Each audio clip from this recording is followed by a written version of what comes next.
मोक्ष मार्ग प्रकाशक उभयभाषी का प्रकरण हमने प्रारंभ किया है। वैसे पहले तो एक बात कहने का विकल्प था, फिर प्रकरण की तरफ बढ़ना है। देने के लिए देने वाले की खूब इच्छा हो, लेकिन फिर भी वह नहीं दे पाता, इसमें या तो देने वाले की कंजूसी कारण हो सकती है, अथवा तो असामर्थ्य हो सकती है देने वाले की। माँ बाप, गरीब माँ बाप है, अपने बच्चों को प्रॉपर्टी संपत्ति देने में समर्थ नहीं है, लेकिन इससे उनके प्रेम की कमी नहीं कहने में आ सकती संतान के प्रति, क्योंकि प्रेम तो कोई अलग ही चीज़ है। मुझे कहना तो यह है कि देने के लिए मेरे पास तो कुछ ही नहीं है। जो इंद्र और अहम इंद्र के पद है, वे स्वयं आपको न चाहते हुए मिलेंगे और अनंत काल तक आप मुक्त अवस्था में विराजेंगे, इसमें कुछ भी शक नहीं है। इसलिए ये जो मैंने इसमें मार्क्स दिए हैं, मुझे इससे ज़्यादा बहुमान और महिमा आपकी भावों की आती है। मुझे वाकई में अंदर ऐसा लगता है कि ऐसे भावों का अर्घ उतारण होना चाहिए। बहुत ही अच्छा लगता है मुझे इस उम्र में। बहुत सिंसियरली आप सब ये पढ़ते हो, हालांकि मैंने ज़्यादा कीनली चेक नहीं किया है, 4-5 papers word to word check किए हैं, लेकिन सरसरी नज़र से सभी पेपर्स देखे मैंने। कहीं पेन भी नहीं दिखेगा आपको किसी किसी पेपर्स में, और थोड़ी मिस्टेक्स किसी में हो तो वो निकालने का भी प्रयास किया है। मार्क्स लगभग सबको 85 है, सिवाय एक के। अपने मुक्ति दीदी को 6 कम है, और अगली बार अपन चाहते हैं बराबर वो भी 50 करे। ठीक है बेटा? तो ये पेपर्स बाद में आप देख लेना, इसको समझ लेना। ठीक है। अब एक बात की मैंने 2-3 दिन पहले चर्चा की थी। मैंने कहा था 6वें गुणस्थान में सराग चारित्र होता है और 7वें गुणस्थान में वीतराग चारित्र होता है। कितने जनों को याद है? ये मैंने बोला था। ठीक है, अच्छा है। यह प्रश्न उपस्थित होना जायज़ था कि आपने ऐसा कैसे बोल दिया, क्योंकि चारित्र हो, सम्यक तो हो, सम्यक ज्ञान हो, चलना तो एक साथ चाहिए ना। पंचास्तिकाय संग्रह के कर्ता की दृष्टि में निश्चय और व्यवहार का जन्म एक साथ होता है। द्रव्य संग्रहकार की दृष्टि में ध्यान ही निश्चय और व्यवहार मोक्ष मार्ग का जनक है। कहना यह है, एट ए टाइम निश्चय व्यवहार खड़ा होता है। जिसको व्यवहार नहीं उसको निश्चय भी नहीं, जिसको निश्चय नहीं उसको व्यवहार भी नहीं। ठीक है? तो प्रश्न ये उपस्थित होना चाहिए था कि 6वें गुणस्थान में सराग चारित्र और 7वें गुणस्थान में वीतराग चारित्र, इसका आशय क्या? ये प्रवचन सार की टोन है। 6वें गुणस्थान को सराग चारित्र कहते हैं, 7वें गुणस्थान और ऊपर में वीतराग चारित्र कहते हैं। इससे हमारे कुछ भाई, अस्वाध्यायी भाई, कुछ ऐसा भ्रम पालते हैं और समय समय पर हमारी निंदा भी करते हैं। ये कहते हैं, देखो यहाँ पर तो ऐसा लिखा है 6वें गुणस्थान तक वीतराग चारित्र नहीं होता, ऐसा वे कहते रहते हैं। तो हम ये पूछते हैं, ऐसा कहाँ लिखा 6वें गुणस्थान तक वीतराग चारित्र नहीं होता? वगैरह ऐसे लिखने की क्या आवश्यकता है? यहाँ पर लिखा 6वें गुणस्थान में सराग चारित्र और 7वें से आगे वीतराग चारित्र। अरे भैया, इसका अर्थ ये नहीं कि 7वें से पहले वीतराग चारित्र नहीं था। इसका अर्थ यह है कि 6वें से आगे सराग चारित्र नहीं होगा, ये कहना चाहते हैं। कितने जन ने बात को समझा? बस, बहुत अच्छा। ठीक है, 6वें के आगे सराग चारित्र नहीं होगा, इसलिए ये बोलते हैं 6वें गुणस्थान तक सराग चारित्र, 7वें के उसके आगे नहीं, ये कहना है। वितराग चरित्र उसके पहले नहीं, ये तुमको किसने बोला? ऐसा नहीं है, ठीक है। क्योंकि सराग चरित्र तो उसको कहते जो वितराग चरित्र का सहचर है। तो ये वितराग चरित्र चौथे गुण स्थान से ही प्रारंभ होता है। टोडरमल जी साहब तो कहते चरित्र तो वितराग स्वरूप ही है, और सरागता को चरित्र कहना ये उपचार और निमित्त की तरफ से किया गया कथन है। चलना है आगे। निश्चय व्यवहार की उत्पत्ति ध्यान में होती है, अर्थात शुद्धोपयोग के पश्चात ही निश्चय और व्यवहार की प्राप्ति होती है। ये कहकर वे ये सिद्ध करना चाहते हैं किसी मिथ्या विथ्या दृष्टि को कभी भी व्यवहार नहीं होता। और लोग ये कहते हैं पहले व्यवहार करो, छठे गुण स्थान तक व्यवहार होता है और सातवें के बाद निश्चय होता है। और ये कहते व्यवहार निश्चय का कारण है। देखो दौलत राम जी ने लिखा, क्या लिखा? सत्यारत रूप सो निश्चय कारण सो व्यवहार। ऐसे कई आगम के हेतु दे देकर मैं और भी कहना चाहता हूं, जो अपने भाई भटके हैं वे कषायवश नहीं भटक रहे हैं। वैसे सच्ची बात तो ये है, वे भी ग्रंथ पढ़ पढ़ के ही उसकी अपेक्षाओं को न समझने से भटक रहे हैं। कायदे से उनको अपने प्रति बहुत दया है कि ये लोग समझे, सोनगढ़ी भाई समझे, समझे अभी भी समझे, इसलिए हमें उनके प्रति कभी द्वेष नहीं करना चाहिए। आप समझ गए मेरी बात को। एक बहुत बड़े विद्वान हुए रतन चंद मुख्तार, और एक बहुत बड़े विद्वान तो सबको पता ही है गुरुदेव हुए।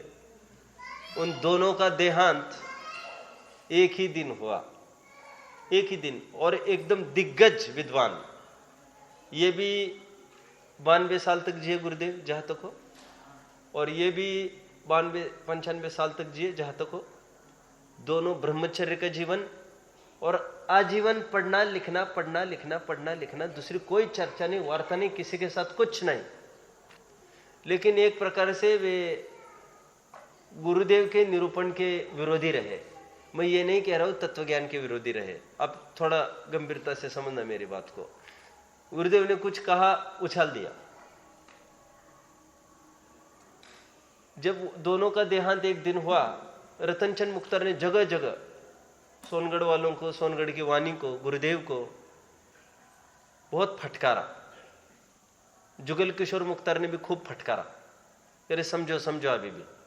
जिस दिन दोनों का देहांत हुआ, डॉक्टर साहब कुछ बोलने को हुए। डॉक्टर साहब ने माइक पर यह बोला, आज दो महान जीव दिवंगत हो गए हैं।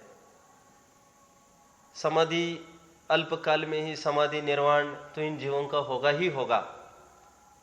मैं दावा करता हूं कि आज गुरुदेव जरूर कहीं स्वर्ग में ही स्थित हुए होंगे, क्योंकि इतना मंद कषाई जीव जो अहरनिश तत्वज्ञान को समर्पित जिन्होंने किया है, वो और कहा जा सकता है। और रतन चंद जी मुख्तार ये भी निश्चित तौर पर ये भी स्वर्ग में ही गए होंगे। इस बात को लेकर थोड़ा सा लोगों को बहुत अटपटा लगा। बोले क्या बोले जा रहे हैं, जिन्होंने आजीवन विरोध किया। तो डॉक्टर साहब का बहुत एकदम क्लीन पॉलिसी थी। उन्होंने कहा देखो, कोई किसी का विरोध करने नहीं बैठा है। ब्रह्मचर्य उन्होंने फालतूपने से नहीं लिया है। हमने उनका जीवन देखा, स्पॉटलेस कैरेक्टर रहा, अच्छा जीवन रहा, कहीं राग द्वेष की भी कथा की बात भी नहीं करते थे। दरअसल बात यह है, उनको लगता है गुरुदेव भटक गए, वे एकांत करते निश्चय का, इसलिए वो तो समझाने का उपक्रम है उनका। लेकिन जिनवानी से वे भी नहीं हटे हैं। जितना जिनवानी के प्रति प्रेम है गुरुदेव को, उससे थोड़ा भी कम प्रेम रतन चंद जी को होगा, ऐसा हमें बिल्कुल नहीं समझना चाहिए। ये विरोधियों को किस प्रकार आदर सम्मान की तुला पर हमको खड़ा करना चाहिए, ये सर्वोत्कृष्ट उदाहरण है इसका। अभी तो मैंने प्रकरण इसलिए उठाया कि जिन ये जो जीव भटके हैं, व्यवहाराभासी निश्चयभासी, ये बेचारे छल कपट नहीं कर रहे हैं। वास्तव में इनको ग्रंथ समझ में ही नहीं आया है, नई विवक्षा समझने से रही। और अच्छे गुरु से पढ़ो, अच्छे गुरु से पढ़ो, ऐसा उन्होंने पढ़ा जनागम में कि नई विवक्षा समझो, नई विवक्षा समझो। ऐसा होने पर भी जिस गुरु के अधीन वे गए, वे गुरु ही स्वयं बेखबर थे। वे बेचारे करते तो क्या करते, ठीक है। अब ये कहकर बेचारे कहकर मैं ये नहीं कहना चाहता कि परीक्षा अपने अधीन नहीं है। परीक्षा तो किसी भी हालत में होनी ही थी, तर्क युक्ति से वो आगे बढ़ना ही चाहिए था। खैर जो भी हुआ हो, अभी अपने प्रकरण में आओ। मुझे तो अभी तक मैंने इतना सुनाया, इसीलिए सराग और वितराग चरित्र में भ्रम नहीं करना। सराग 6वें में और 7वें में वितराग, मतलब अलग अलग गुणस्थान में सराग वितराग होता है ऐसा नहीं, एक साथ होगा जो होना है सो। 6वें में वितराग चरित्र भी होता है, 6वें में सराग चरित्र भी होता है। मुक्ति वितराग चरित्र मतलब क्या लेंगे 6वें में? आप लोग तो सब बता पाएंगे। जितनी जो सच्ची स्थिरता है, यहाँ पर मेरा शुद्धोपयोग की तरफ संकेत नहीं है, जितनी स्थिरता है वो स्थिरता है वितराग चरित्र, और जितनी अस्थिरता है वो है सराग चरित्र। बस दिस इज ऑल। 6वें में भी दोनों है, चलना है आगे। 6वें में तो शुद्धोपयोग नहीं है, शुद्ध परिणति तो जिंदा है, सम्यक ज्ञान भी लब्धि रूप में तो जिंदा ही है, और श्रद्धांत तो अड़िग सिद्धो जैसी खड़ी है। चलना है आगे, आगे बढ़ते। आज ऋषभ दिखाई नहीं रहा, आया नहीं क्या बात है, कोई बात नहीं, चलो नया प्रकरण को हम प्रारंभ करते हैं। 4 पॉइंट हमने कवर किए थे, अभी 5वां पॉइंट 4 पेजेस तक चलेगा, इसलिए चौथा पॉइंट तो ये है, ये थोड़ा लंबे में भी लिख सकते हैं आप, क्योंकि ये फाइनल पॉइंट है और ये थोड़ा फैला हुआ पॉइंट है। हाँ 5वां पॉइंट, ये 5-6 लाइन में आप लिख सकते हो, 6-7 लाइन में इसको ऊपर से नीचे तक, मतलब जितना आपका सेक्शन बना है उसी में। इसकी गलती ये है, निश्चय व्यवहार दोनों को अंगीकार करता है। उसका ये कहना है निश्चय का तो श्रद्धान करो और व्यवहार की तो प्रवृत्ति करो, ये उसका कहना है। कल लगभग ऐसा ही प्रकरण हमारा चला था, आपको ख्याल में होगा, लेकिन फिर से वो खड़ा हुआ है इसी प्रश्न को लेकर। ठीक है, तो कभी कभी ऐसा होता है जो एकदम चंचल चित्त वाला जीव होता है, बार बार वही प्रश्न पूछता रहता है, तो उसको उन्हीं उत्तरों से समाधान नहीं किया जा सकता है ना। कल कुछ उत्तर दिया था, आज कुछ अलग उत्तर देना पड़ेगा। बहुत टेंशन होती है, बहुत टेंशन होती है, तो उसको ये कभी पूछा जाए, उसको ये कहा जाए टेंशन अपने से भिन्न है, एक समय की पर्याय है, टेंशन तो आकर चला जाएगा। क्या कल बहुत टेंशन आ गया, आ गया, आपको तो पता ही होगा। टेंशन मुझे इतना गुस्सा आ गया, आ गया, तो जो गया ही है, सांप निकलने के बाद तुम लकीर क्यों पीट रहे?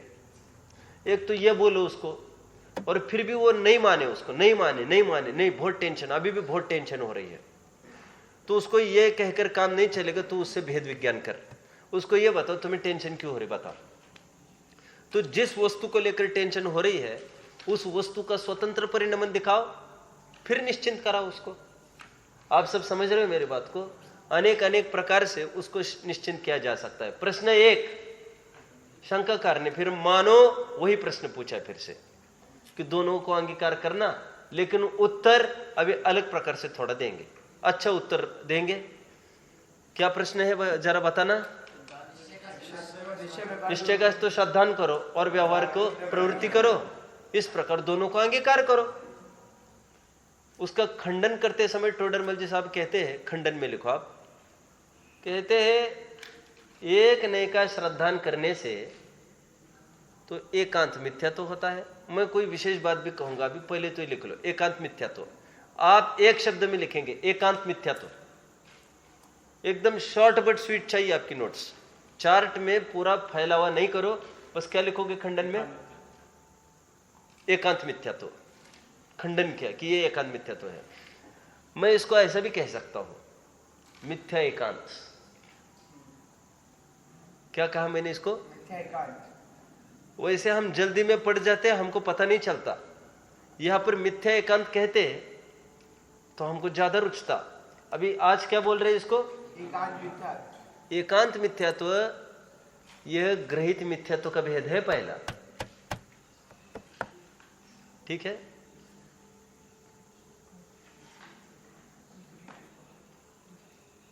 आज तक क्या परिभाषा करते थे एकांत मिथ्यात्व की? एकांत मिथ्यात्व की आज तक हमने क्या परिभाषा की? गृहीत मिथ्यात्व के कितने भेद है जरा बताना कोई? एकांत मिथ्यात्व की क्या परिभाषा करते, संकल्प बताना। एकांत मिथ्यात्व की क्या परिभाषा करते? हम ये कहते हैं वस्तु को सर्वथा नित्य मानता है, सर्वथा अनित्य मानता है, और वेदांत बौद्धों को डाल देते हैं। आज तक ऐसा ही किया ना हमने। क्यों? हम कहते गृहीत मिथ्यात्वों का प्रकरण है, ये सर्वोत्कृष्ट नमूना है, ये दिखाने के लिए ये गृहीत मिथ्यात्व का प्रकरण चल रहा है, एकांत मिथ्यात्व। और एकांत मिथ्यात्व गृहीत मिथ्यात्व का एक भेद है। तो निश्चयाभासी, व्यवहाराभासी, ये सब एकांत मिथ्यात्व के दायरे में आएंगे। गृहीत मिथ्यात्व बस उनका गृहीत मिथ्यात्व इसलिए है कि वे अन्यमति जैसे गृहीत मिथ्यात्व नहीं है, लेकिन स्यादवाद पढ़ के ये गृहीत मिथ्यात्व हुए। चलना है आगे। हाँ,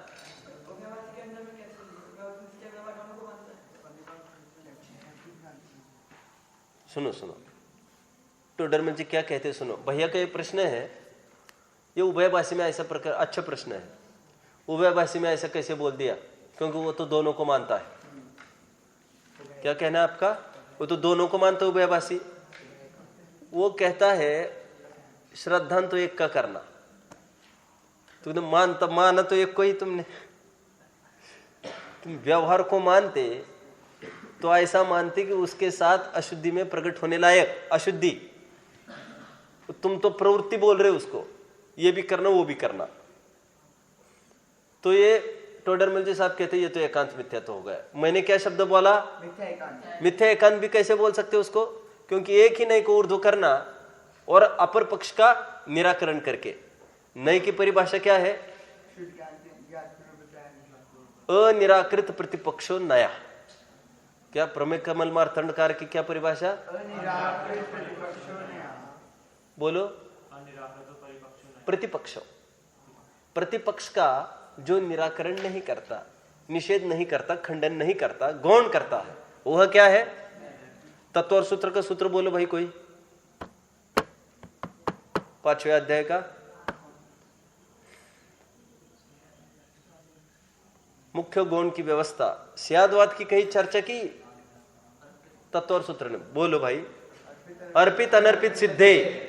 अर्पित मतलब अर्पित, अर्पित मतलब अर्पित मतलब विवक्षित,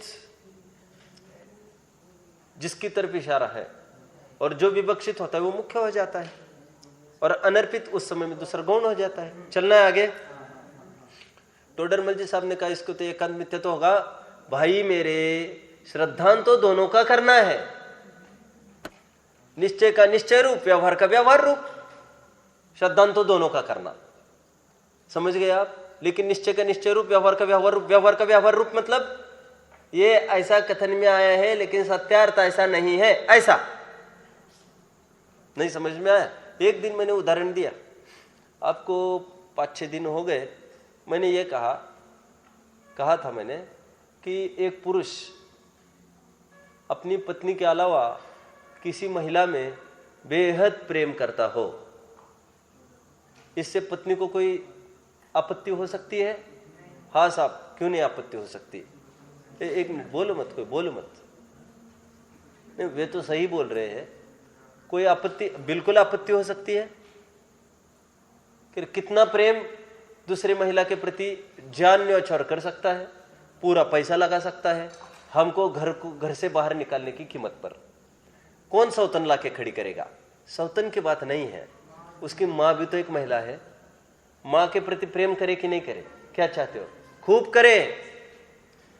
बात पत्नी के अलावा अन्य महिला से प्रेम के निषेध की नहीं है, पत्नी रूप प्रेम के निषेध की है।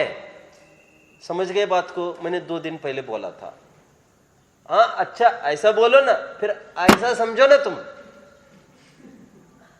निश्चय को, व्यवहार को भी मानते, व्यवहार को भी मानते। अरे इसलिए देखो, ये वे लोग व्यवहार को नहीं मानते, हम लोग निश्चय। मैं थोड़ी सी बात बताऊं और सुनो अभी। देखो, वे लोग हमको कहते ये निश्चय वाले हैं, हम लोग उनको कहते व्यवहार वाले हैं, जबकि निश्चय व्यवहार एक दूसरों के बिना होता नहीं। मैं अभी ये बात कह रहा हूं, उन लोगों का भी जो ये अपने ऊपर आरोप है मुक्ति। क्या आरोप है? ये लोग निश्चय वाले। ये आरोप भी सचमुच सत्यार्थ नहीं है। क्यों? ये तो वे निंदा के रूप में हमको बोलते हैं कि ये निश्चय वाले। ये बात दूसरी है, हमने उसको अभिनंदन पत्र के रूप में स्वीकार किया है, क्योंकि हम उसको निंदा मानते नहीं, हम तो उसको कॉलर ऊपर का काम मानते हैं। निश्चय वाले, वाह! क्योंकि निश्चय व्यवहारो भूदत्तो, और निश्चय ही सत्यार्थ था, तो वे तो निंदा करते हैं निश्चय वाले, और हम उसको ऐसा मानते हैं अहो हमारा अहोभाग्य। वे कहते हमको मुमुक्षु मोक्ष नहीं, हम तो गैर मुमुक्षु है। भले आदमी, तुम कैसी बात करते हो? तुम सोच समझ कर तो बोलो। ठीक है, मैं कुछ कह रहा था। क्या कह रहा था? वे कहते निश्चय वाले, मैं कहता हूं लेकिन उन लोगों को भ्रम हो तो हो, हम लोगों को यह भ्रम नहीं होना चाहिए कि हम निश्चय वाले हैं। क्यों? थोड़ा समय विषय को उठा तो देखिए, हम सुबह 4 बजे उठते हैं और 4 बजे उठने से लेकर 10:30 बजे सोने तक क्या करते हैं शशांक? क्या करते हैं हम? और जो तुम करते हो हमको नहीं बताओ, तुम क्या करते हो? जो तुम करते हो वो क्या है? सच बताओ, क्या है वो? निश्चय की चर्चा करते हो, ये तो माना, लेकिन निश्चय करते हो ऐसा भ्रम वे करे तो वे करे, हमको नहीं भ्रम करना चाहिए ऐसा। क्योंकि सुबह 4 से लेकर रात में 11 तक हमारा कोई अंग निश्चय का नहीं चलता। व्यवहार शुभ भावी चल रहा है ना। अब उठाओगे धर्म के नाम पर तो बोलोगे क्या? सोच कर भोजन करते, उपवास करते, आज अष्टमी थी, आज ऐसा था, आज फिर वैसा, फिर स्वाध्याय 5-5 घंटे कराते हैं। अरे भाई साहब, तुम जो भी करते कराते हो क्या रहा है? तो निश्चय मतलब वितरागता तो हो ही नहीं रही। निश्चय मतलब यहाँ पर वितरागता समझना, व्यवहार मतलब राग समझना, क्योंकि व्यवहार का विषय राग है और निश्चय का विषय वितरागता है। पकड़ में आ रहा है? आइए अपने प्रकरण में। टोडरमल जी साहब ये कहते हैं श्रद्धांत तो दोनों का रखो, व्यवहार का व्यवहार रूप, निश्चय का निश्चय रूप। और व्यवहार का व्यवहार रूप श्रद्धान करना मतलब ये कुछ नहीं है, बकवास है। घूम फिर कर लौट कर बुद्धू घर पर आए, क्या कहना पड़ेगा? एक निश्चय का ही श्रद्धान करो। तो व्यवहार का नास्ति रूप श्रद्धान करो। समझ में आया? जीव को जानना, अजीव को जानना कि नहीं? अक्षय, अजीव को जानना कि नहीं? अरे अजीव को जाने भी नहीं, जीव को जान ही नहीं सकता। एकत्व विभक्त जानने का आदेश है। अरे अजीव को ही क्यों, आश्रम को भी जानो, बिन जानते दोष गुणन को कैसे तजिएगा? ये जानना तो सभी को है, वो तो राग पूर्वक जानने का निषेध है। ठीक है, देखो जानना प्लस हित, उसको कहा उपादेय। क्या कहा?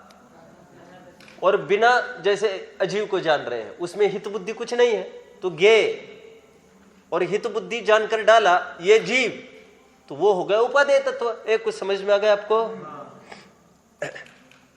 तो डनमल जी साहब कहते हैं जानने के भी बहुत फर्क होते हैं सब। अपने इसको चिन्मय, मैंने आपको मना किया तो तुम नहीं पहनना अंगूठी, तुम समझते नहीं हो, तुम मत पहना करो ये आभूषण वगैरह कुछ। यहाँ पर कुछ भी देखो, चश्मा पहन रहे हो ये मजबूरी है। चश्मा भी डिजाइन विजाइन का नहीं पहनना, ना दूसरों का आकर्षित करने का भाव रखना, ना स्वयं आकर्षित होना। ये अंगूठी, ब्रेसलेट, कड़ा आदि ये तो कुछ नहीं पहनना यहाँ पर। ये तो आपने निश्चय ही किया ना बाहर। सभी सांसारिक विकल्पों का त्याग करके हमको अंदर आना चाहिए। सभी परिग्रह की गठरी हमको बाहर खोल के अंदर आना चाहिए। ठीक है, इतना तो थोड़ा सा संयम पले। तुम क्या है उसमें इतना? क्या है उसमें? सेंस क्या है इतना? क्या चाहते हो तुम? बहुत सुंदर दिखते हो ऐसे सब कहे तुमको, ये लगता है?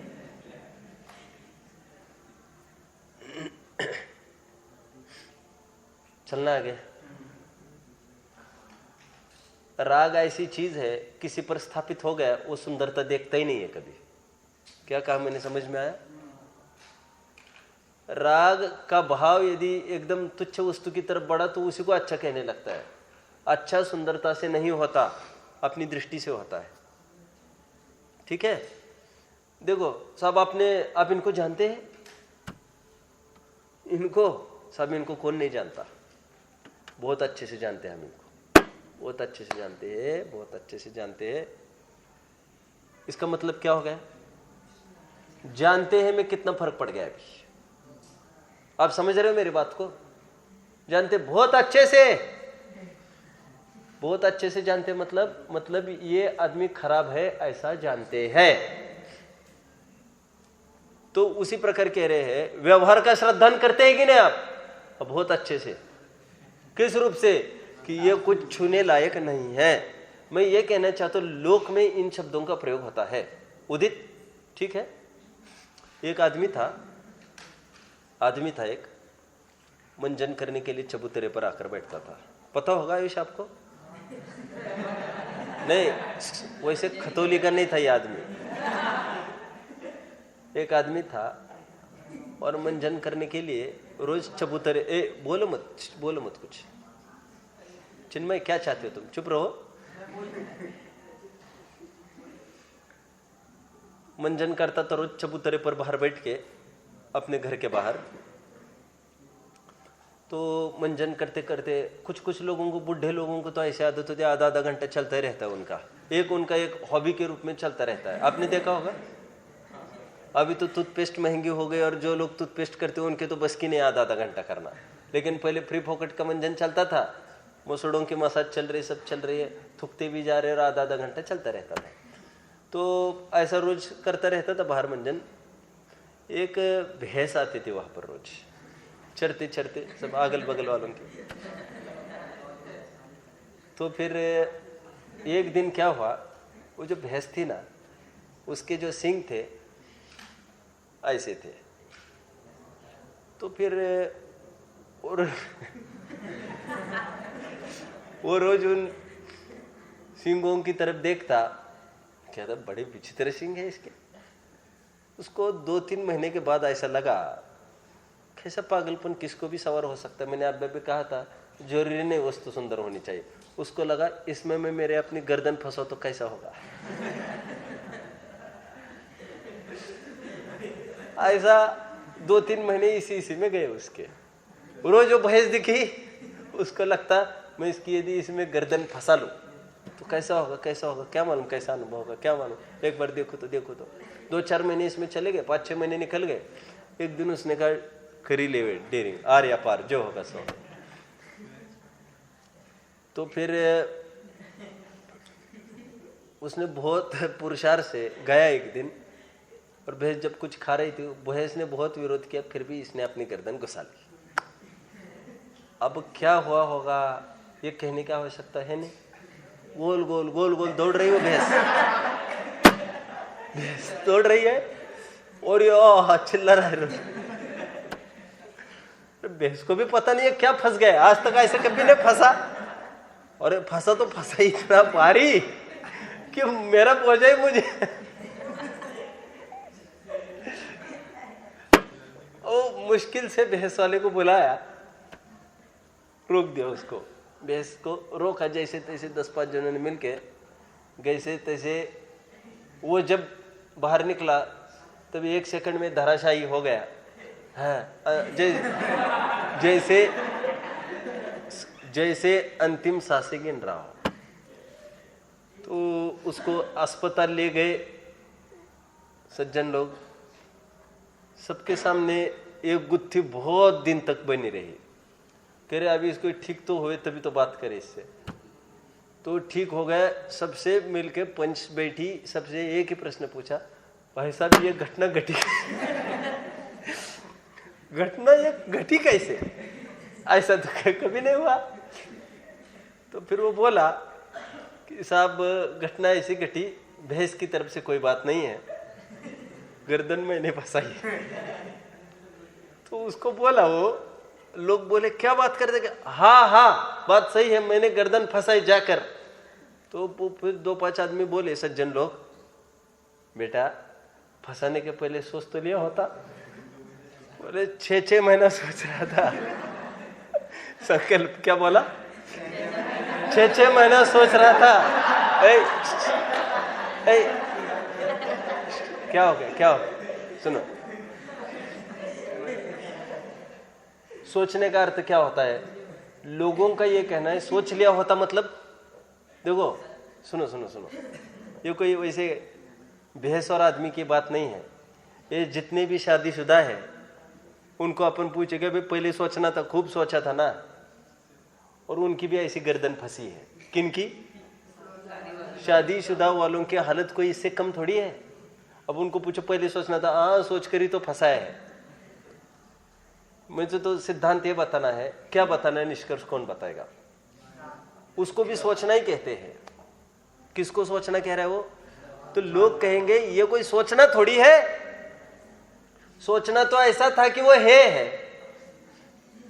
यहां पर ये कह रहे व्यवहार का श्रद्धान, हाँ श्रद्धान कर रहे ना हम, श्रद्धान ऐसा नहीं तो ये ग्रहण करने लायक नहीं है, ऐसा श्रद्धान करना चाहिए। ठीक है, आश्रय करने लायक नहीं। आगे टोडरमल जी साहब ने समझाया। अब वो टोडरमल जी साहब ने खूब सारे हेतु भी दिए कि रे जहां तहा व्यवहार को धिक्कारा ही गया है, उसको कैसे, जैसे इसको अंगीकार किया है निश्चय को, वैसे ही व्यवहार को कैसे अंगीकार किया जाता। आप समझ गए? एक सेनापति और एक झाड़ू पोछा वाला हो राजा के लिए, तो झाड़ू पोछा के प्रति बहुत प्रीति हो उसको, अच्छा बहुत अच्छा काम, और सेनापति के प्रति बहुत प्रीति हो, बहुत अच्छा। तो बहुत प्रीति का अर्थ क्या है? ऐसा नहीं समझना चाहिए कि सेनापति जितनी तनख्वाह उसको मिलती होगी, अपनी अपनी क्वालिटी में बेस्ट। आप समझ गए? तो व्यवहार का श्रद्धान करना मतलब उस रूप, किस रूप के साथ साथ चलता है। ये कोई सत्यार्थ नहीं है, ये नकाब पहना है इसने, असली का नकाब पहना है, इसमें कोई सत्यार्थ बात नहीं लगी है। ठीक है, तो टोडरमल जी साहब कहते जहां था ग्रंथ उठा के देख लो, सब जगह व्यवहार की निंदा की है। जो सुतो व्यवहारे सो जोई जग गए सक जमी, जो जगदि व्यवहारे सो सुतो अपनो कच्चे। जो व्यवहार में सोता है वो निश्चय में जागता है, जो निश्चय में जागता है वो व्यवहार में सोता है। अष्टपौढ़ को उद्धृत किया, मोक्ष पौढ़। ठीक है, जो व्यवहार में सोता है, व्यवहार का भी अर्थ समझ लेना है। व्यवहार का भी अर्थ लोग ऐसा करने लग गए आजकल, अब तो हम व्यवहार में फंसे हैं। और व्यवहार मतलब वो क्या कहना चाहते हैं मालूम? हमको शादी में जाना पड़ता है, आना पड़ता है, बीवी बच्चों का देखना पड़ता है, आप सब बहुत व्यवहार में ही फंसे हम। व्यवहार व्यवहार चाहे जिसको व्यवहार नहीं कहना चाहिए हमको। व्यवहार वह होता है जो निश्चय का प्रतिपादक हो, जो निश्चय की तरफ ले जाए। ये तुम्हारे घर गृहस्थी के झमेले, ये जंजाल, इनको व्यवहार नहीं कहते, इनको दंड फंद ऐसा शब्द है। तोरी सकल जग दंड फंद। अरे व्यवहार को कदाचित जग फंद दंड फंद को चलेगा, तुम तो दंड फंद को ही व्यवहार कहने लग गए। क्या कहा शशांक मैंने? और कदाचित व्यवहार को तो दंड फंद कह दो निश्चय का आश्रय करने के लिए, लेकिन विपरीत बात नहीं होगी। तो फिर अभी टोडरमल जी साहब निश्चय व्यवहार का थोड़ा स्वरूप बताएंगे। खंडन करते समय आप खंडन में लिखेंगे, स्वरूप भी बताए टोडरमल जी ने, तो आप कैसे लिखेंगे, उसको कैसे पुटअप करेंगे? स्वरूप का उद्घाटन निश्चय व्यवहार के, स्वरूप विवेचन ऐसा कर दो। तो स्वरूप विवेचन में आप 3 प्रकार के व्यवहार और 3 प्रकार का निश्चय में बताऊंगा। अब थोड़ा ध्यान देंगे मुझे, मेरी तरफ। मैंने आपको एक बार पूछा था, आपको पता चलेगा, मैं लिखाऊंगा, अब थोड़ा वेट करो, मैं लिखाऊंगा।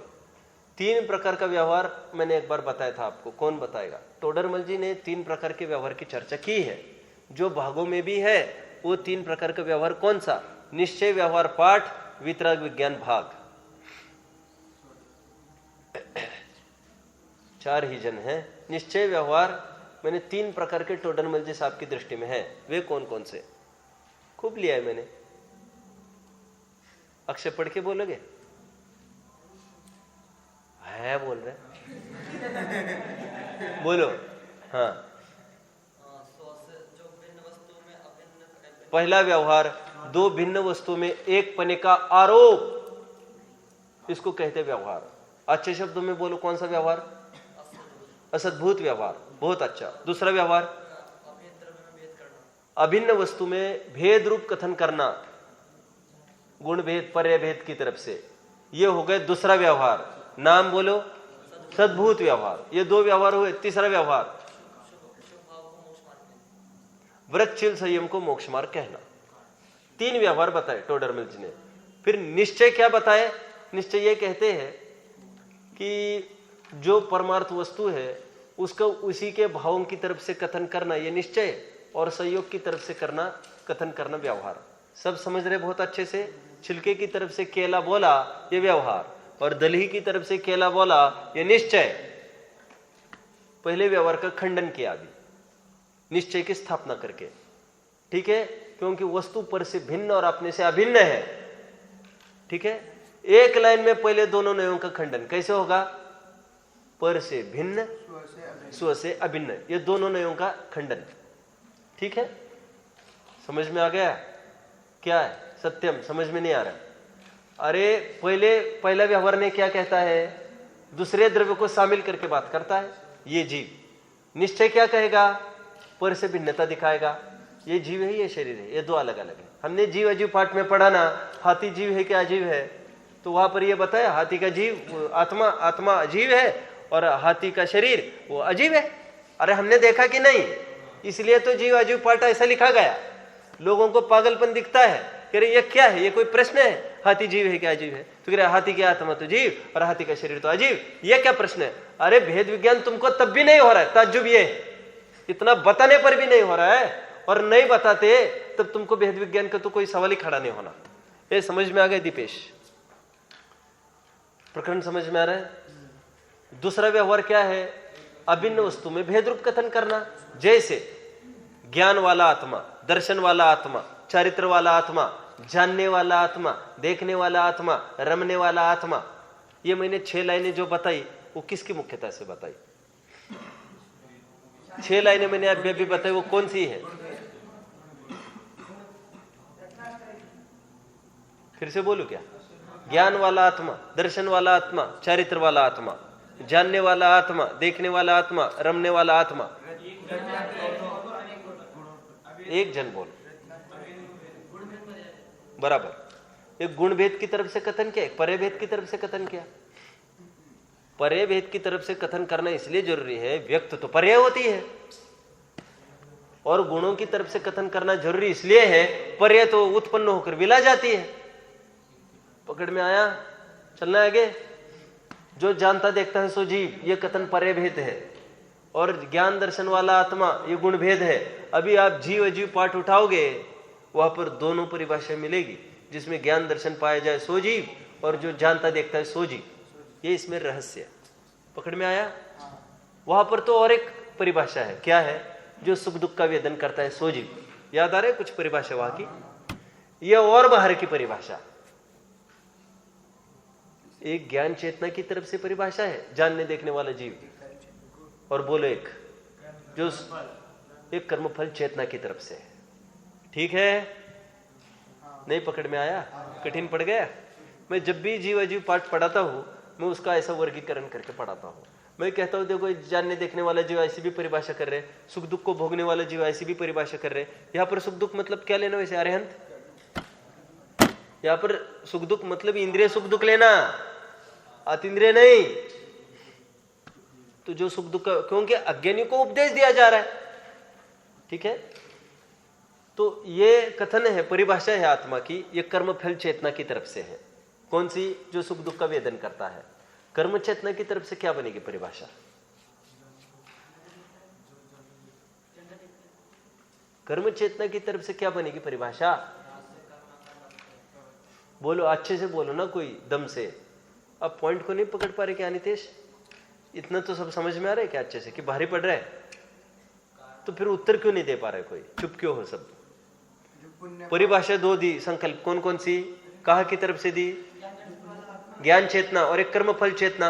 मेरा प्रश्न, कर्म चेतना की तरफ से परिभाषा करते तो कैसी करते? इतना प्रश्न है बस। जो राग द्वेष करे सो जीव। तो ऐसे भी परिचय नहीं कराया जाता। देखो देखो, जिसको इच्छा हो रही है ना अंदर में, वो चीज न्यारी है। देखो, जो इच्छा करता है, राग करता है, द्वेष करता है, वो जीव। लेकिन ये परिभाषा लिखी क्यों नहीं फिर उन्होंने? क्योंकि वो विकृति है ना, इसलिए परिभाषा करने में दिक्कत होती है। फिर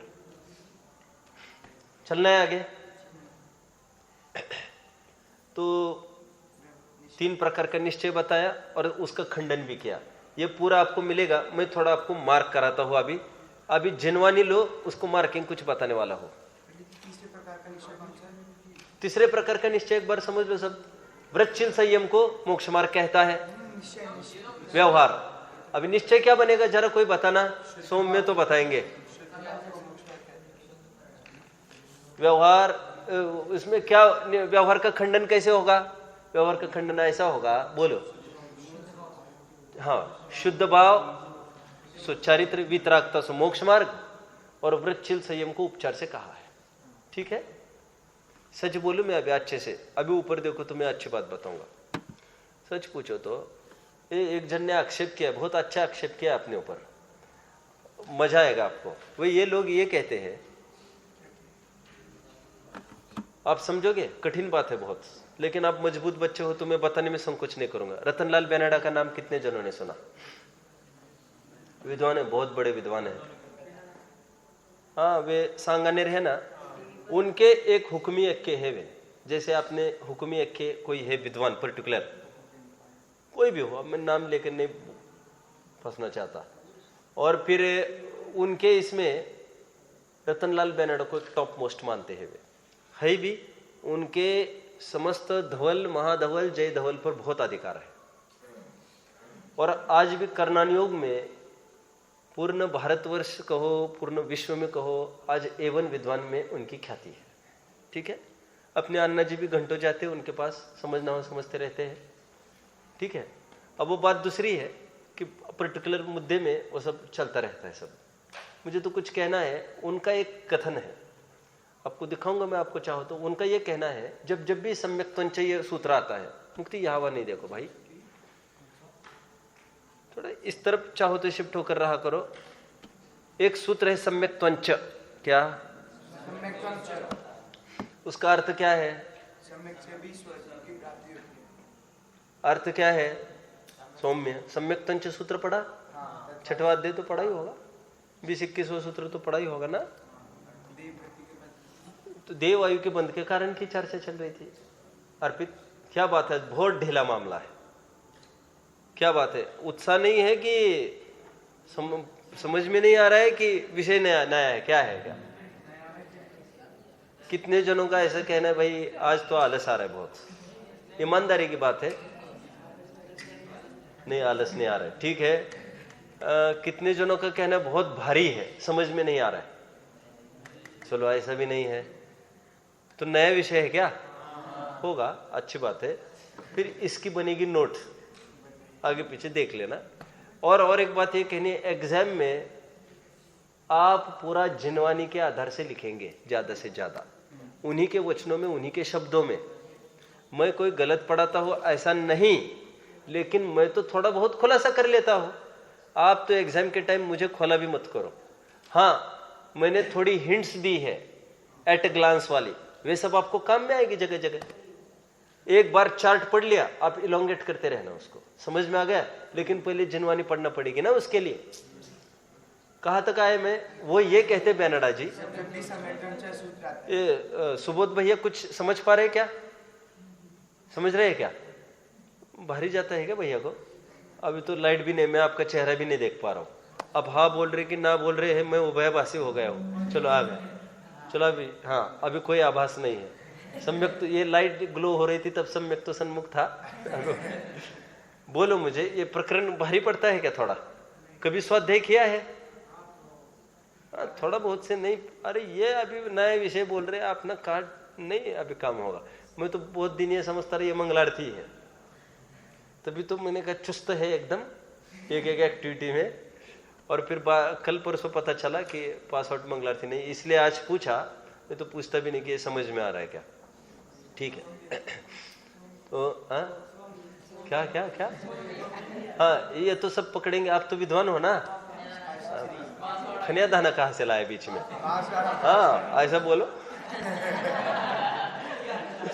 देखो, महिलाओं को मायके का नाम कहते तो वे खुश होते हैं, हमारा क्या है? चलो ठीक है, मुझे तो पता है विद्वान है आप, तो वे तो एक एक बात पकड़ते होंगे, उसमें शक नहीं। क्या कह रहा था मैं? हाँ, सम्यक त्वंच का अर्थ ये क्या है? क्या नाम है भैया का? मुझे शुभम। शुभम क्या बोल रहे? शास्त्री। अरे तुम ज्यादा बात करते हो सब। तो सम्यक त्वंच सूत्र है, उसका अर्थ ये है कि देवायु का बंध किससे होता है? प्रश्न तो ये था। तो पहले तो ये सब बोल चुके, आप महाव्रत धारण करो, अणुव्रत धारण करो, देवगति फिक्स, देवगति फिक्स, देवगति फिक्स। ठीक है, ये ऑफर त्यागियों के लिए है, स्पेशल ऑफर। ठीक है, लेकिन ऑफर को देखकर त्याग करने वालों के लिए ऑफर नहीं है। तो फिर मैं भी उतारने को तैयार हूं, उसमें क्या लगता है? ऑफर को देखकर उतारने वालों के लिए स्कीम नहीं है। जो भी अणुव्रत महाव्रत पालन करेगा जीवन में, उसकी देवगति गारंटी से है। बोले तो और प्रश्न पूछा, और देवायु किससे बंधेगी? ऐसा क्यों पूछा होगा उसने? क्योंकि उसके पास ना अनुव्रत होगा ना महाव्रत होगा, इसलिए तो वो टटोल रहा है कुछ अपने लायक मिल रहा है कि नहीं। क्या अपने को कहीं का नहीं रखेंगे? लो होगा होगा। सम्यक त्वंच, सम्यक तो प्रकट कर लो बस, तब भी देवायु है। अभी इसको होना चाहिए था खुश, अब सम्यक तो वैसे है तो नहीं इसके पास। वो ये बोल रहा है, आपने पहले सूत्र में तो बोला सम्यक तो मुक्ति का कारण है, अब यहां पर सम्यक को देवायु के बंध का कारण बोलने लग गए। आपको पता नहीं होगा तो आपके गुरुजी को आप पूछ के आओ, फिर से बताना। तो बोल रहे ऐसा नहीं, सम्यक त्वंच का अर्थ ऐसा करो कि सम्यक के कारण नहीं, सम्यक के साथ साथ जो अशुद्धि है उससे भी देवायु का बंध होता है। तो ऐसा अर्थ अपन सब करते हैं, करना चाहिए। सम्यक्तों से नहीं होती देवायु, सम्यक्तों के साथ जो स्वभाव उससे होती है, ऐसा संपूर्ण आगम में प्रसिद्ध है। अब बेनाडा जी बहुत अच्छा एक तर्क करते हैं। वे ये कहते हैं, अब ये तर्क सीधा निशाना या तो इस मिशन पर जा रहा होगा स्मारक, या तो टोडरमल जी साहब को भी निशाना साध रहे होंगे। वो ये कह रहे हैं कि महाव्रत को आप आश्रव का कारण कहते हो। क्या महाव्रत को आश्रव का कारण कहते हो? टोडरमल जी साहब ने लिया ना चारित्र में, संवर्त तत्व संबंधी भूल चारित्र में महाव्रत को आश्रव अध्याय में लिया। वो तो उमा स्वामी ने लिया, साहब हमको क्यों पकड़ रहे? तो बेनाडा जी ये कह रहे हैं, वहां पर भी तुमको व्रत की दो परिभाषाएं विचार करनी चाहिए थी। तो कह रहे व्रत कोई आश्रव का ही कारण है ऐसा तुमने क्यों मान लिया? जो अंदर में परमार्थ व्रत है शुद्धोपयोग रूप, वो तो मुक्ति का ही कारण है ना। व्रत को क्यों फटकारते हो बार बार? कितने जनों को प्रकरण समझ में आया? मुक्ति आपको आया? व्रत के भी दो अर्थ करो, व्रत की धुनाई मत करो बार बार। किस रूप से? कि व्रत से आश्रव होगा वस्त्र। कह रहे व्रत की परिभाषा क्या है मालूम? शुभ भाव को व्रत कहते नहीं है, वो कह रहे वो तो कहवत का व्रत है। सत्यम का थोड़े दिन पहले प्रश्न था कि जब नाम अलग अलग है, अलग अलग होना चाहिए, तब मैंने कहा था निश्चय से विचारो तो यही व्रत है, यही तपच्चरण, यही तपगुप्ति, यही। तो कह रहे यहां पर भी दो दो खड़े करो ना। नहीं, अभी भी आपका हाथ ऊपर नहीं था। कितने जन को समझ में आ रहा है? फिर से शैलेंद्र, भूपेंद्र समझा देगा बाद में। नहीं समझ में आया? अरे सुनो, व्रत दो नहीं, व्रत का निरूपण दो प्रकार से होता है। जो शुद्धोपयोग तो परमार्थ व्रत। व्रत का अर्थ क्या मुझे बताओ? व्रत मतलब विरत। विरत मतलब क्या बताओ? जिसका राग टूट गया। रत रति नहीं है कहीं उसकी, विरत वैराग्य हो गया। तो सच्चा व्रत तो शुद्धोपयोग की प्राप्ति है, वो तो कहवत का व्रत है बाहर का। ठीक है, अभी एक मुद्दा खड़ा हुआ है, आप शंका में ही 5 के अंतर्गत ही लिखेंगे तो व्यवहार को उपदेश क्यों दिया, खंडन उसका करेंगे। अभी शंका में ही 5 के अंतर्गत लिखो। हाँ, किसका उत्तर? क्या दो हो गए? तो क्या है इसमें अभी समाधान? क्या क्या बात, क्या चाहिए आपको बताओ? हाँ, तो वो ऐसे ही कहते हैं ना वे। वे वैसा ही कहते हैं, तो अपन को उनकी अपेक्षा समझना कि हाँ वो परमार्थ व्रत की तरफ का ऐसा उनका संकेत है। कह रहे जब सम्यक्त्व की बात आई थी तो आपने तुरंत सम्यक्त्व के साथ वाला शुभ भाव लिया, उतना तो आपको अकल है, कह रहे। और जब व्रत की बात आती है और हम कहते हैं व्रत मोक्ष का मार्ग है, तो आप तुरंत उसके साथ वाला जो शुभ भाव चल रहा है उसको क्यों नहीं पकड़ते? फिर आप तो वहां पर क्यों नहीं अकल लगाते तुम लोग? वो शुभ भाव में क्यों आकर गिरते तुम? ये शुभ भाव, हमने शुभ भाव बोला है ऐसे क्यों समझते तुम लोग? लेकिन ज्यादा दम नहीं है उसमें, थोड़ा विचार करेंगे, क्योंकि जैसा सत्यम का उस दिन प्रश्न था, व्रत तप आदि नाम पड़ गए तो क्रियाओं की तरफ संकेत रहता है, शुद्ध भाव की तरफ संकेत होता ही नहीं है। अर्पित समझ में आ रहा है प्रकरण? ठीक है, मेरे पास लिखा है, फिर कभी मौका पड़ेगा मैं पढ़ के भी दिखाऊंगा। मैं पढ़ता रहता हूं इनको भी, बेनड़ा जी को भी। विद्वान तो है ही, अच्छे विद्वान है। कनाडा कौन बोल रहा है? क्या? चलो सुनो, चलो अब एक प्रश्न उत्पन्न हुआ है कि यदि व्यवहार असत्यार्थ है तो उसको उपदेश देते क्यों हो?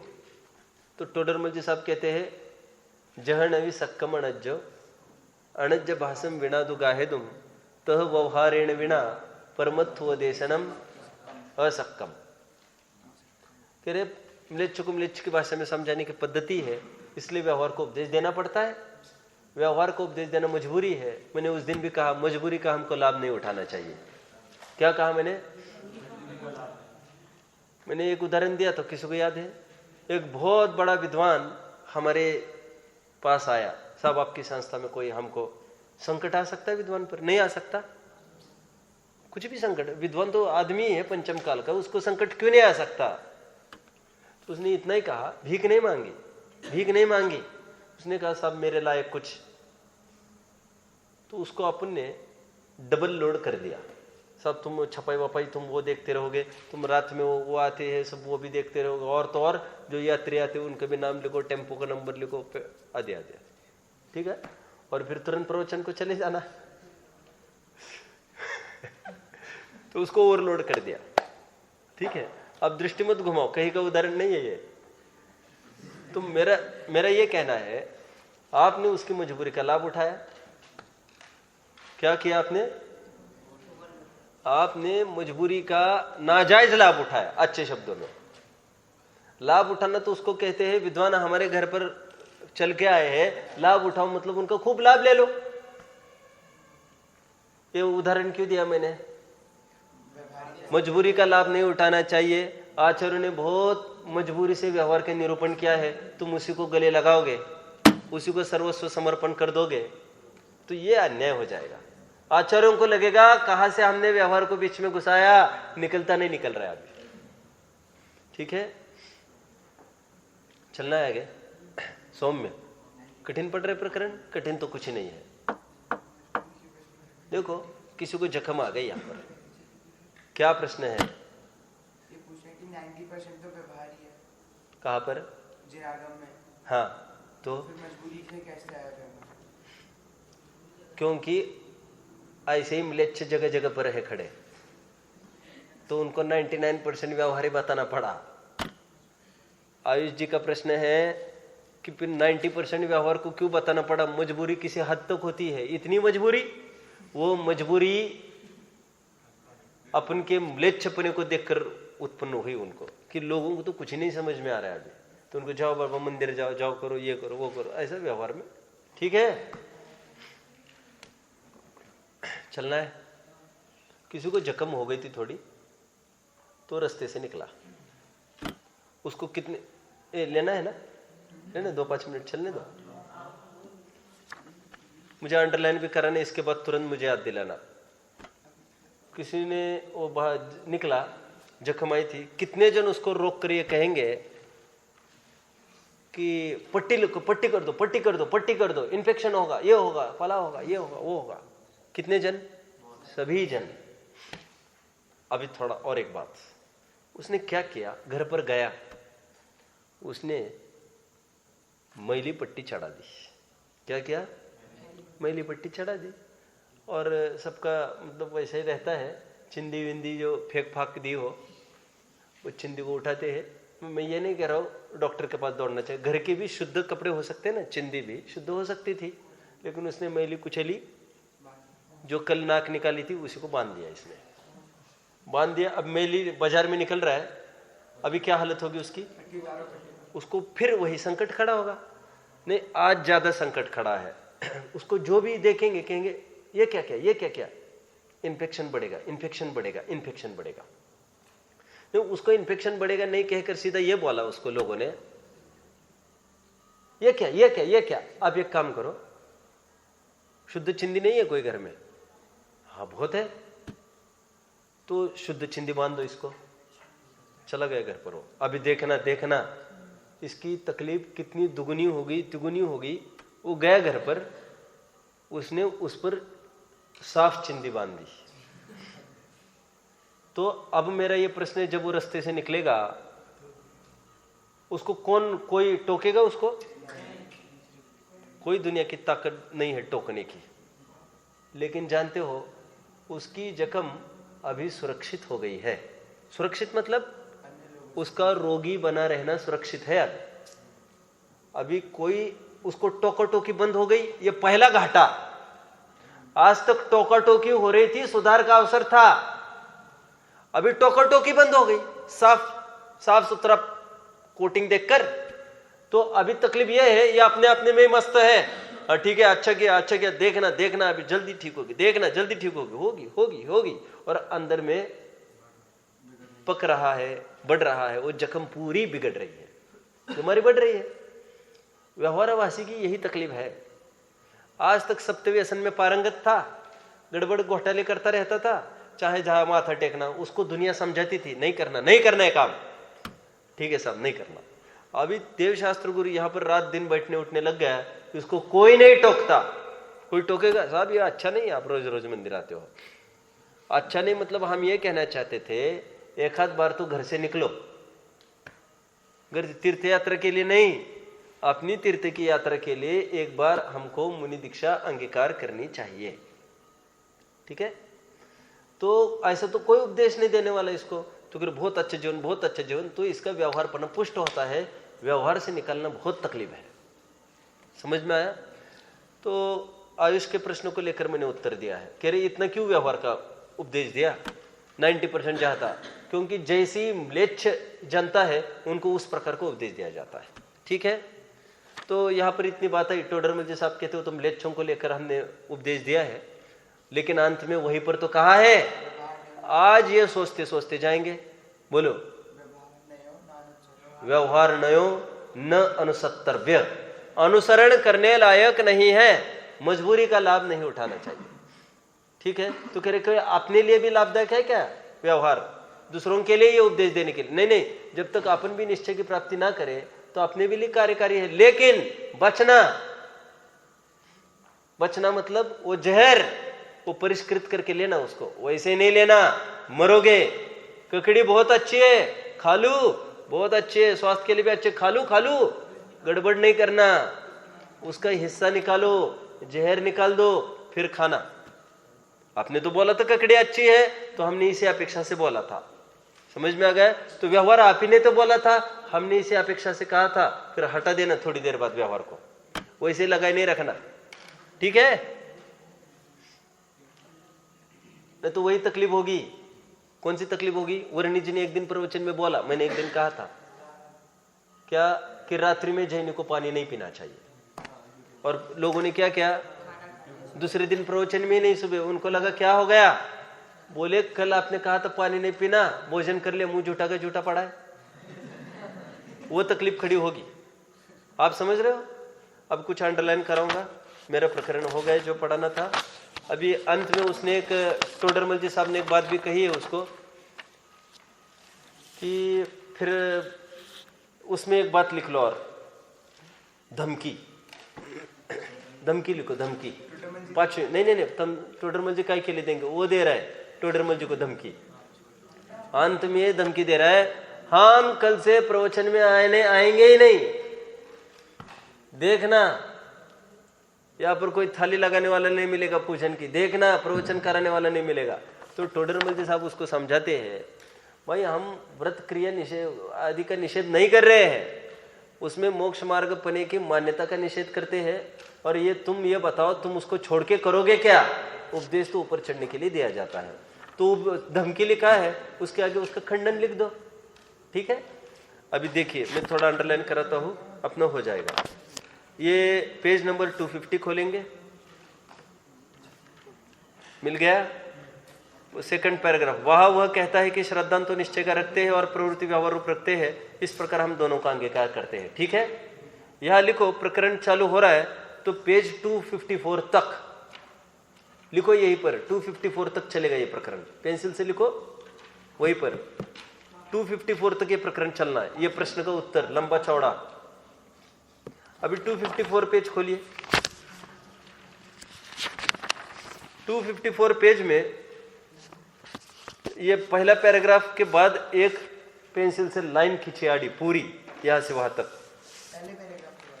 हाँ, उसमें अंतिम लाइन में पढ़ रहा हूं। इस प्रकार श्रद्धा में निश्चय को प्रवृत्ति में व्यवहार को उपादेय मानना वह भी मिथ्या भाव ही है वही उत्तर। अब यहां पर लिखेंगे इसी के पास 250 से चलता आ रहा प्रकरण, तो आपको ख्याल में आ जाएगा कि एक ही प्रकरण है। ठीक है, अब और एक अंडरलाइन 251 पेज खोलो। व्यवहार ने स्वद्रव्य परद्रव्य को, ये वाला पैराग्राफ है ना 4 लाइन वाला, यहां पर लिखो इसी के कंटिन्यूटी में 252 पेज पढ़े। लिखा मैंने सब समझाया है, कुछ भी पीछे नहीं रखा है, वर्ड टू वर्ड सब समझाया है। आप पढ़ेंगे सब ठीक हो जाएगा। अभी 252 पेज पर क्या करो आप, ये 1 2 3 ये 3 पैराग्राफ दिख रहे हैं आपको। समाधान वाला पहला पैराग्राफ यहां पर लिखो 1, अथवा का दूसरा पैराग्राफ 2 लिखो, और तथा के वहां लिखो 3। लिखा? अभी सीधा मुक्ति मिल रहा है? नहीं मिल रहा है? यहां लाओ जिनवानी, लाओ जल्दी। 252 समाधान लिखा है वहां पर कहीं? बस वो पहला पैराग्राफ है। हाँ, फर्स्ट, अथवा सेकंड, तथा थर्ड पैरा लिखा। अभी फिर नीचे आओ, तथा लिखा है वहां पर फर्स्ट करो, तथा लिखा है वहां सेकंड करो, और तथा लिखा है वहां थर्ड करो, और फिर वो एरो करके जोड़ते रहो। 1 को 1 के साथ, 2 को 2 के साथ, 3 को 3 के साथ, आपको सब समझ में आ जाएगा। ठीक है, ये अपना प्रकरण हुआ आज 254 तक। कल उभयाभासी प्रकरण हम पूर्ण करेंगे। ओम नमः।